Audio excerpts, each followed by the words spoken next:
Hello, ladies and gentlemen. Heccu here with another interview for HeroesHearth. Today, I am joined by Mochrie from Wrong Orc. How are you doing? Yep, I'm doing pretty well. I'm happy to be here. How are you, Heccu? I'm doing pretty good. Late, but it's good. Yeah, yeah, super late over there. It's only the middle of the day for me, so. I mean, yeah, you have the time to chill. Like, I kind of need to go to bed. It's Sunday. Stuff needs to be done. I get you. Well, So what's up? we'll talk about why we're here. Okay. The reason why we're here is because of Fight Night. Yeah, we've been doing really well. We're 2-0 right now, about to make that 3-0 this upcoming Wednesday, So it's a lot to talk about. Yeah. Then let's start talking about your previous games. Like last week, you played against Celebrity Gaming or Celeb Gaming. But Yeah, yeah, celeb. I mean, it doesn't matter. You won. It was like super easy and stuff like that, right? Yeah, of course. Especially like, let's talk about like that first game. Like, so they went like almost like a standard company. Like they have like a Nürnberg, they have an Anna, a Jaina, a Falstad. Okay, they have a Samur, so like that was unusual. And then you guys go for a solo tank Imperius, an Uther. Okay, Jimmy is okay. And then you go for two squishies like Genji and Illidan, like divers who are like going to jump like into the enemy team. And there's like an Anna boosted Jaina. Like, did something go wrong in during the draft?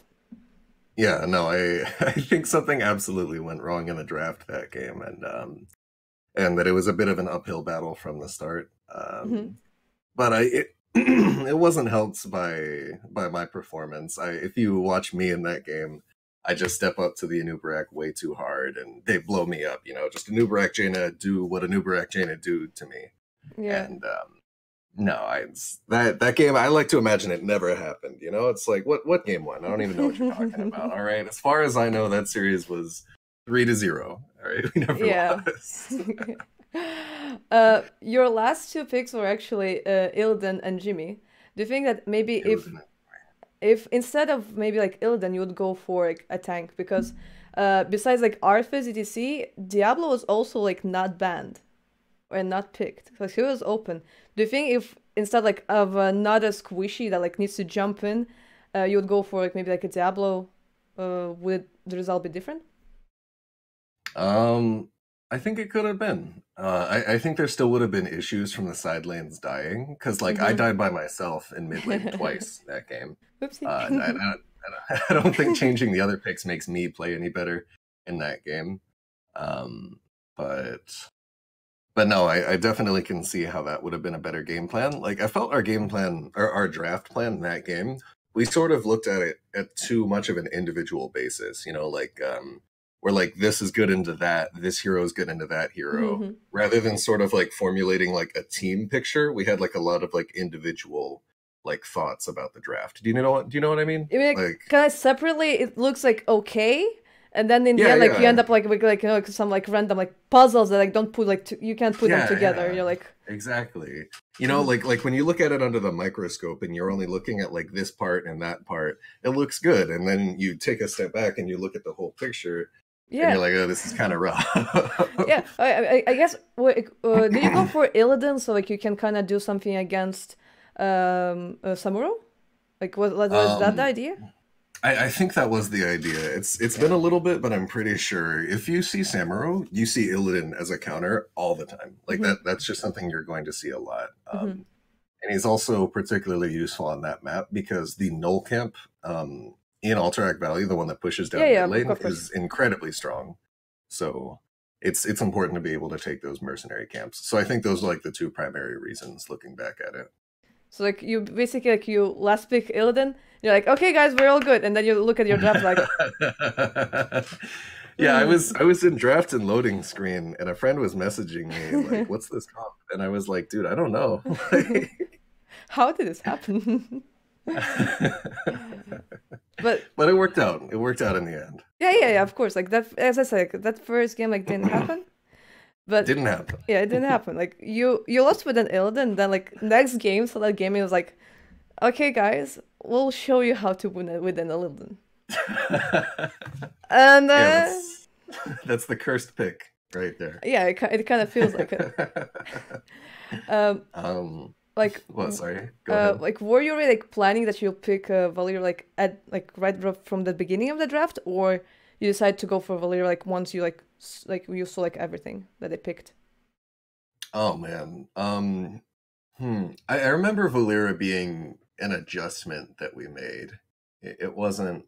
I don't think a lot of teams, and maybe my drafting is just bad, but I don't think a lot of teams actually go out at the start of a game saying we're going to pick Valera. When I think of Valera, I think of a hero that you pick in response to something like Genji or a Urel. Mm-hmm. So obviously, like I don't think she's just one of those heroes that's just baseline good. I think she shuts down other heroes. So, you know what I mean? Like so I wouldn't just pick her just out of the blue, and I don't think that's what we did either. I'm pretty sure it was like an on-the-fly adjustment, because certain heroes are just generally good and you see them first picked all the time. Like, you know, I'm just gonna pick a few like Imperius or Diablo or Malfurion or not Malfurion, Ana, Tyrande, that kind of thing. But it was not a situation that like somebody like on your team was like, okay, I want to play Valir at some point. I want to play Valir at some point. Like, and then like the person like finally gets that opportunity. He was like, can't you like? You're like, okay. Like he's like, yes. The only person like that on the team is me with Tracer. Because that you're not getting ever. ever, never. Maybe one day they'll make maybe a mistake. It'll be like a 5-minute game. I don't know. They No, we have some guys that are always like, let me pick Chen, and we're like, no. Cho'Gall, Murky, Gazlo, I can keep on going. Probius, we can make a whole list. For some fan service, maybe? But Tracer's like the only one like that on our team. Like the only one where anyone's like dying to pick that character. I think Valera is very fun to play with, and not very fun to play against. But that was just an adjustment, and our teammate wasn't really dying to pick it, but it just seemed good at the time, and I think it worked out really well. So, like, it shuts down. Was that in the game versus Illidan? I don't remember. Valera, yes, it was the second game. Yeah. I think that's just one example right there. You have a character that wants to be zipping around and casting abilities and hitting people, and he can't do any of that with the Valera on the enemy team. So, it makes a lot of sense to me there. Yeah, but maybe Cho'Gall, Murky. No. I mean, I'm still trying. I'm trying. Okay. I want some like fun drafts. We got a Ram, so like might as well just like get some like fun picks and stuff like that. Oh yeah, yeah. Oh, man, what did we even play in the ARAM? Can you remind me? To be honest, I really don't remember right now. I remember. I remember the Maiev dying many times. I remember that. Yeah, that was like. I love it. She comes in like boom, she spawns back, boom, boom, boom, boom, boom, and like then afterwards like it was okay, but like in the beginning it was just like that was kept on going. Yeah, I remember that. I think that was Sliptachi. I think so. Yeah. Yeah. No, we were having a ball laughing at that in the comms. We were like, "Watch out, guys! This guy's a Maiev god," as we were killing. Oh, poor guy. No, I have nothing but love for Slip. Yeah, but of course it's more like still like fun games. It's not like it was funny. Yeah, like full hardcore in a RAM with like random picks. Okay, you get to choose like between 3, I guess, but like still it's not the same thing. But like those are fun. Yeah, it is. At least like it's really fun to watch because like you have like action all the time. It's really cool. For sure. I just like that I didn't have to play support again. Oh. I had to play White Maiden the first time in my first fight night, and everybody laughed at me. You're like, what do I do? Well, that was like about like your games against Celeb Gaming, but next week, on Friday, you'll be playing against Order Wednesday. of the Wednesday. They changed it. It got moved up. Yeah, it got pushed up to Wednesday. So it's not called. Okay. So then on Wednesday. It will happen on Wednesday, just in case. But still, you're still playing against the same team, which is Order of the Sleeping Dragon. Yes. In case if you win, are you planning to cash in the bits, or will you keep on risking and hoarding like a dragon, like a big pile and stuff like that? This is actually something that we're still like trying to figure out ourselves, because I'm kind of leaning towards just coming back. I like coming back and winning over and over again. I think that's a really good time. But I know at the same time, some of the other guys, they're like, I don't know, that's a lot of money. Like, let's just take it and run. So it's kind of like this fight that we're having within our own team a little bit, you know, like what should we do? What should we go for? But I can say myself, I want to keep coming back. You I don't need want to go keep to playing. Vegas. Don't go to Vegas. Yeah. Really do. Like with this, like yeah, keep it going, keep on going, guys, keep on Keep going. it going, keep it going. Keep it going. No, yeah. We've been winning all night. One more, all in. One more, yeah. What's it called? No, and I just have such a good time with Haloran and Jay How. Like I don't even think about the money, you know? Like I get the money after the games, and I'm like, oh yeah, that's a thing. Like I wasn't even expecting it, you know? Like I just see the money come in, and I'm like, oh, I forgot about that. Like I was just so thinking about like the good time that I had, because Haloran is one of my favorite casters for Heroes of the Storm ever, and he always has been for several years at this point. And Jay How is just a phenomenal caster as well. He's definitely in my upper tier. Like I have a really good time hanging out with those guys, doing the interviews, playing these games. And to me, that's worth so much more than the money could ever be. So or that's why I want to come back. When they join your comps, and somebody's like is like landing an F-bomb, an F-bomb, like and so on, like, you know, the whole chat is like, oh. Yeah, that is like just super fun. Yeah, no. I feel you 100%. Like I went back and I watched the videos from those games, and I would hear the other team, and they're all like, all right, guys, let's kill this guy. Everybody go this way. We all got to coordinate like try this. hard and stuff like that, yeah. Yeah, and then you go to our comms. Yeah, that is always like, that was fun. Well, yeah, no, those are fantastic experience. Okay. Like you don't really get stuff like this in a lot of other tournaments or stuff like that. Yeah, that is true. That is true. Yeah, like the agency, it was like super formal, you know, just like. Did you see like when Alex the Prodigy like did the thing, like when he like left the interview? It's like, I want to thank our sponsors. Oh wait, we don't have any, and he just leaves the interview, and the casters are like. Yeah, you know, I have a lot of love for Heroes of the Storm, but that is one of my criticisms of HGC, was I felt that it like lacked personality a lot of the times. You know, like you had these documentaries on the players that they would play before tournaments, but what I wanted was like, you know, webcams over the players, and in game you can see their faces, and like after they make a big play, like show us like what they're looking, you know, like show us like what you can see from them, like and just get the players more involved, because you felt kind of disconnected, you know, just watching five like heroes on a screen. It felt like you were watching any group of 5 people, whereas, you know, it definitely doesn't feel like you're watching any group of 5 people when you're jumping into their comms and you hear us all like screaming and yelling and having a good time, and you do the interview like right after, where you're allowed to say what you want to say, you know what I mean? Like after the first fight night, this game was, and like you start like going full ham.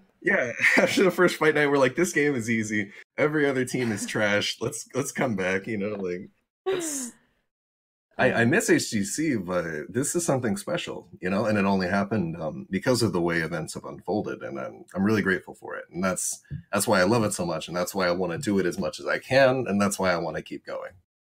Okay, good. Then I keep on. I really hope that you'll keep on playing. Like also, especially in the term, like if you keep on like holding it in, like, you know, like, oh guys, like we had like 10K, like, but we keep on going. Like that would be really cool to see. Like, you know, like people will come, like they'll be like, is today the day? Is today the day? Not today.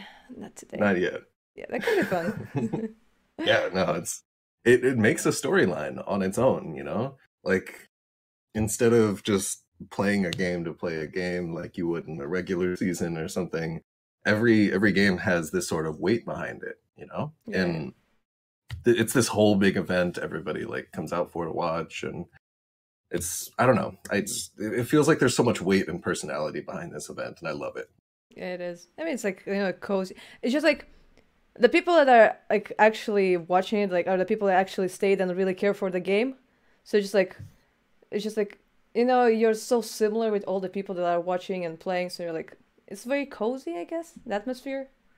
Yeah, no, I feel you 100% on that. Like, I think there is just a lot of like, I don't know, it feels comforting and relatable, and we're really like just a bunch of friends, you know, like in this whole community. And that's one thing that I really like about esports is how connected you are with like all the players. You know what I mean? Like if I were to be a really good basketball player, but not like super, super amazing, like I couldn't just go out and play with the pros whenever, you know, like I couldn't just like go to the court and just play with like NBA players. Whereas that's something that you can kind of do with Heroes of the Storm, you know, like if you were high rank, you could play Hero League and play with the pros. And that was always a really cool experience. And that's just sort of one facet of like how connected and just friendly we are as a community. And I really like that. Right now, like when you mentioned like, so basically during the, I guess like still this season because it still keeps on going. Like I was like grinding to master, and I managed to get there.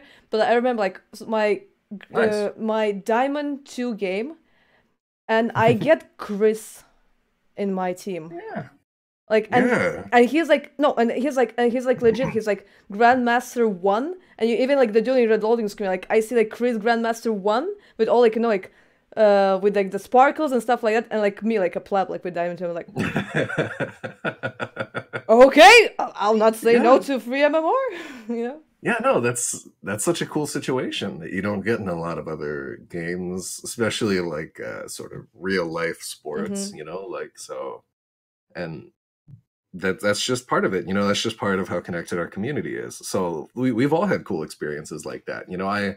I climbed myself. Like I used to be a really low rank player, and now I'm something of a high rank player. I'm not gonna say super high, but like, you know, I got to sort of experience that climb of, okay, I'm playing with golds now, I'm playing with plats, I'm playing with diamonds, I'm playing with masters, oh, I'm playing with HGC pros now, like, and that was, and I'm winning them in the lane, and you're like, like yeah, you know, like I still remember the time I solo killed Caterpillar, the Temple Storm player, in lane. He probably doesn't remember it at all. I can guarantee you he doesn't remember it at all, but I sure do. You clipped it? You like sent to all of your friends? No, I didn't do any of that, but it's in here, you know. Yeah, it is, and that's where it matters. Okay, then I'll not delay you any longer. That was like a super enjoyable interview. Thank you very much.